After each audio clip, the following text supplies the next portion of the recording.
Hey, are you the dragger in your relationship? Like, that means you end up being the one that drags your partner to do things like watch videos from a marriage expert and relationship expert like me. And I'm not complaining, like, that's great. I hope you can get your partner to do that. But I just want to ask you some questions. Like, why are you doing it? Because even though it can be kind of funny a little bit, we can talk about whether you're the dragger or the draggee in your relationship. Sometimes it actually is really serious. And so today I want to talk to you about why do you end up in this position? So I want to ask you to consider that question. Nothing wrong with like pushing somebody if they need to be pushed. Like if my kid is about to, be in danger, I might just push them or pull them and exert power over them, or try to at least. But in a relationship, we really have to understand why we're trying to exert power. So why are you doing it? Can you stop and reflect on that? What are you afraid would happen if you didn't drag or push your partner to do something?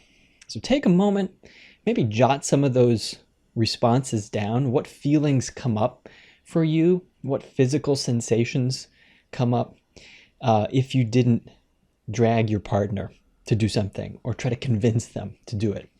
What feelings come up? And most importantly, can you speak for the parts of you that are vulnerable and end up resorting to dragging or pushing your partner, maybe to try to get power, maybe to try to overcome your own sense of fear or helplessness?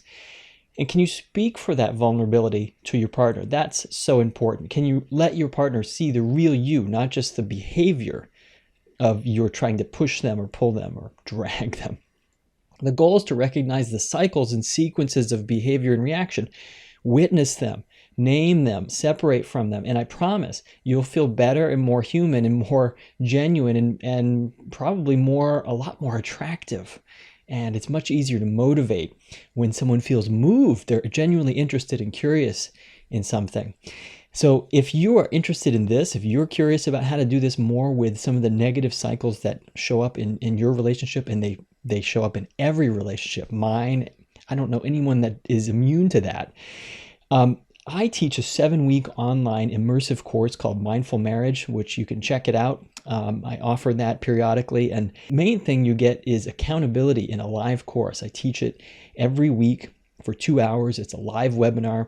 Good stuff happens there. You get to see that you're not alone, and you get to hear from other couples and what they're going through, but it's structured. You're going through a huge toolbox of communication skills, emotional intelligence, and how to deal with conflict resolution and mindfulness-based stress reduction. So my name's Keith Miller. I hope you check out that course, but most importantly, stop and slow down and ask yourself, why am I dragging my partner? Okay, hope this was helpful.